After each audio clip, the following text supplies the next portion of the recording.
والصلاة والسلام على سيد الرسل وخاتم النبيين وعلى آله وأصحابه وأتباعه أجمعين أما بعد۔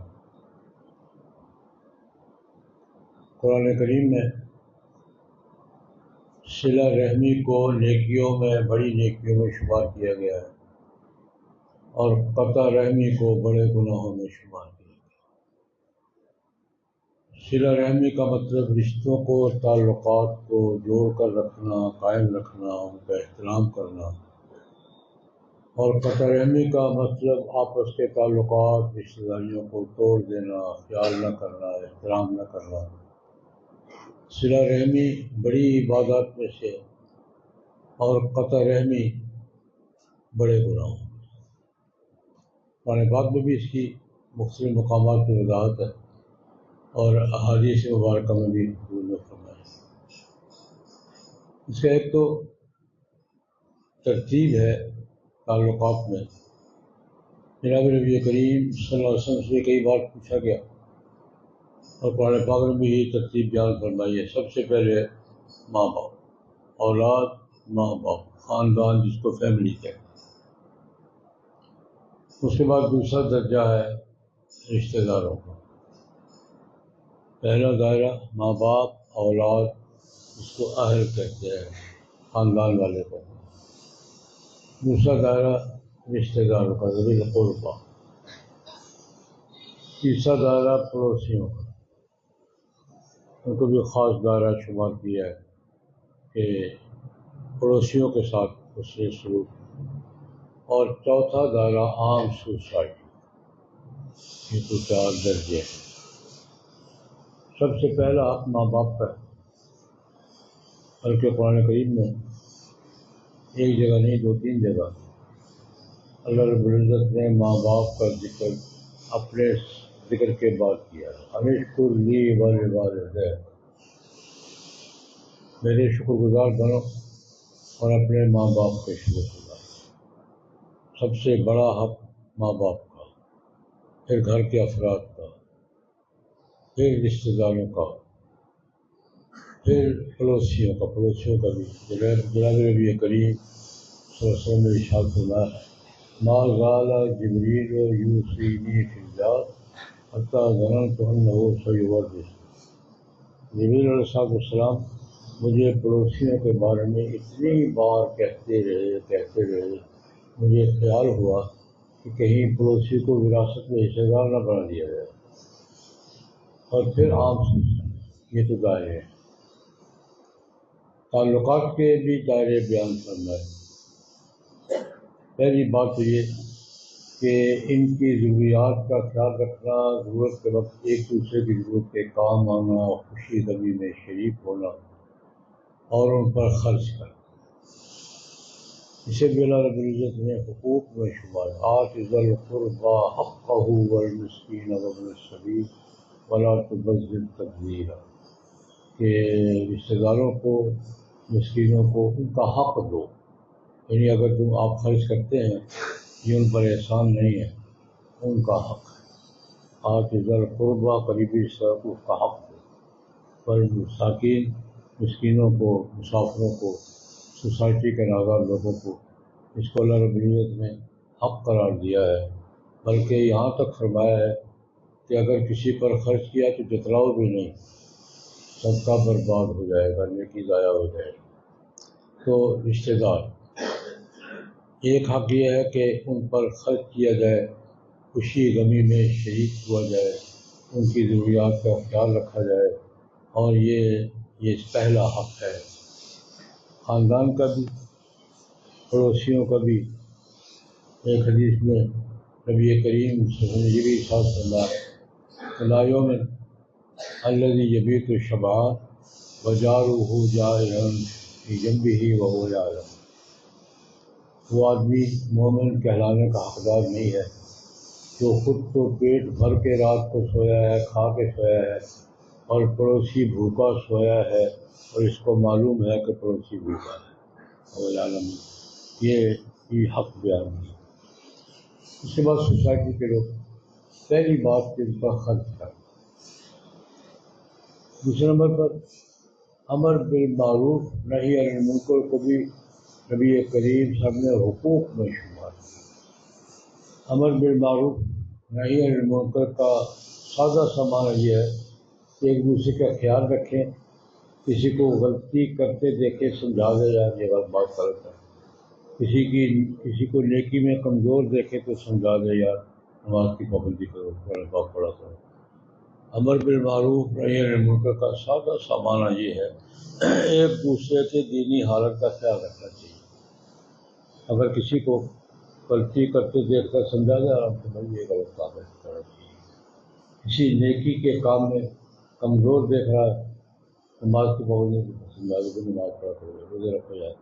کسی کو غلط کام کرتے دیکھتا ہے تو یہ کچھ چیز نہیں یار، سمجھاتے بجھاتے رہنا۔ اس کو اگر ذرا سخت لہجے میں بیان کر دے تو امر بالمعروف نہی عن المنکر کا وہ معنی ہو جائے گا۔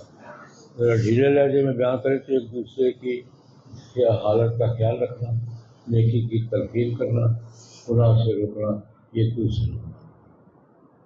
تیسرے نمبر پر دعا، ایک دوسرے کے لیے دعا کرتے رہیں، یہ بھی بہت بڑی نیکی ہے۔ جناب نبی کریم صلی اللہ علیہ وسلم کی سنت مبارکہ ہے، جہاں اور کچھ نہ کر سکو کم از کم دعا تو کرو۔ انس بن مالک رضی اللہ تعالیٰ عنہ فرماتے ہیں رسول اللہ کے پاس لوگ آتے تھے، اپنی ضرورتیں اپنی مجبوریاں بیان کرتے تھے، تو سب سے پہلا کام تو حضور کا یہ ہوتا تھا اگر بیت المال میں اپنے پاس کوئی گنجائش ہے تو دے دو۔ کوئی آپ کا جوڑے چاہیے، کوئی جو چاہیے، سواری چاہیے، ضرورت مند آتے تھے اپنی ضرورت کا اظہار کرتے تھے، تو پہلے نمبر پر تو اگر بیت المال میں یا اپنے پاس گنجائش ہوتی تھی تو نہیں تو مجلس میں کسی سے کہہ دے یار اس کی ضرورت پوری کرو، اس کو سفارش کہتے ہیں۔ مجھے بھی خود اپنے پاس گنجائش نہیں ہے، مجلس میں دیکھتے تھے کہ کون آدمی، عام طور پہ یہ شہادت حضرت قیس بن سعد بن عبادہ رضی اللہ تعالیٰ عنہ، حضرت سعد بن عبادہ کے بیٹے تھے، بڑے سخی آدمی، بہت بڑا ڈیرا تھا ان کا، مدینہ کے بڑے ڈیروں میں سے ایک ڈیرا ان کا تھا۔ عام طور پہ کیا اس کو دے دو دلوا دیتے تھے، اور اگر ایسی بھی کوئی پوزیشن نہیں ہوتی تھی تو پھر دعا کرتے تھے اللہ پاک سے۔ یہاں میں ایک بات کہا کرتا ہوں کہ وقتی طور پہ چیز دلوا دینا اس کے لیے زیادہ نفع کی بات نہیں، اور اس کا دعا کر دینا زیادہ نفع کی بات۔ کبھی کوئی سوچتا ہوگا چیز دے دی ہے ہو گئی، دلوا دی ہے ہو گئی، یہ زیادہ اس کے لیے نفع بخش بات ہے، یا حضور دعا اللہ سے دعا کر اللہ بھائی حالت کو دے، یہ ہمارا دعا فرمائے، دعا کرنا، ایک دوسرے کے لیے دعا کرتے رہنا، یہ بھی حقوق میں سے، یہ بھی احسان نہیں ہے۔ وہ اس کے لیے دعا کرے اس کو، یہ دعائیں زیادہ قبول ہوتی ہیں جو کسی کے لیے دعا کی جائے نا خلوص کے ساتھ۔ قبول ہونے والی دعاؤں میں ایک حدیث میں نبی کریم صلی اللہ علیہ وسلم نے اس دعا کا ذکر کیا ہے کہ اعلیٰ ظاہر غیب کسی بھائی کے لیے اس کی غیر موجودگی میں اس کے علم کے بغیر دعا، یہ کیا بتا کے دعا تیرے لیے دعا کر رہی، لیکن وہ دعا اس کو پتہ بھی نہیں اور یہ اس کے لیے دعا کر رہا ہے، یہ دعا قبول ہونے والی دعاؤں میں ہے۔ ایک دوسرے کے لیے دعا کرتے رہنا چاہیے، تیسرا دائرہ ہے۔ اور چوتھا دائرہ سب سے زیادہ اہم ہے، کف لسان، ان کے بارے میں زبان بند رکھیں، اگر یہ خیر کی بات نہیں کر سکتے تو ان کی وہ برائی بھی نہ منسوخ کریں، چغلی بھی نہ کریں، ان کی برا بھلا بھی نہ کہیں۔ زبان کو روکنا یا اپنی زبان سے ان کے لیے کوئی اذیت والی بات، کوئی تکلیف والی بات، یہ سب سے بڑی بات۔ اور آج کے ماحول میں تو میں عرض کیا کرتا ہوں ٹھیک ہے پہلے کام بھی بڑے ہیں، لیکن ہم جہاں بیٹھتے ہیں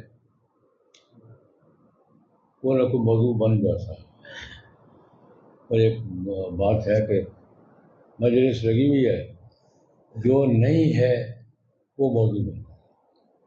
بخاری کی ایک روایت ہے، نبی کریم صلی اللہ علیہ وسلم حضرت جبار بن مالک انصاری رضی اللہ عنہ کے گھر گئے، انہوں نے کھانا وانا پکایا تھا، مالے والے اکٹھے ہو گئے۔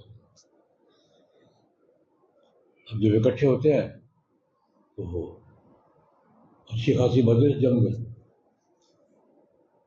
ایک بڑے چودھری تھے، وہ نہیں آئے، ابن الزخشن۔ اب جو نہیں آیا وہ تو موضوع بن گیا۔ ایک نے کہا یار وہ نہیں آیا، مالک ابن الزخشن کیوں نہیں آیا؟ دوسرے نے کہا یار چھوڑو یار، منافق آدمی، اس سے کیا آنا سکتا۔ تیسرے نے کمنٹس کیا اور یار ہاں منافقوں کے ساتھ زیادہ بیٹھتا ہے۔ چوتھے نے اپنی بات، جتنے منہ اتنی بات، یار اگر کوئی محبت ہوتی تو آتا نا۔ اب یہ کون سی ہو گئی؟ جو موجود نہیں ہے وہ موضوع بن گیا، اور موضوع کوئی بھی مجلس کا موضوع بن جائے تو ہم کیا کچھ کرتے ہیں، کیا کچھ نہیں کرتے۔ کوئی غیر حاضر آدمی ہماری مجلس کا موضوع بن جائے تو ہم اس کے ساتھ کیا کچھ نہیں کرتے۔ حضور صفا کیا کر رہے ہو یار، اس کے بارے میں باتیں کر رہے، کیا باتیں کر رہے؟ یار سب آیا نہیں، بھائی مجبوری ہوگی، یہاں نہیں ہوگا یا ہوگا، کوئی مجبوری ہوگی نہیں آیا، تم نے اس کو کیا موضوع بنا لیا؟ ٹھیک نہیں ہے، یہ غلط بات ہے۔ تو یہ آخری بات پہ میں زیادہ، ہمارا آج کا موضوع، آج کا جو ہے نا مزاج یہ ہے کہ جو آدمی نہیں ہے وہ زبان پہ چڑھ گیا ہے، اور جو زبان پہ چڑھ گیا ہے ہم اس کے پلے کچھ نہیں چھوڑتے۔ یہ سب سے بڑی بدسلوکی ہے، یہ سب سے بڑی قطع رحمی ہے۔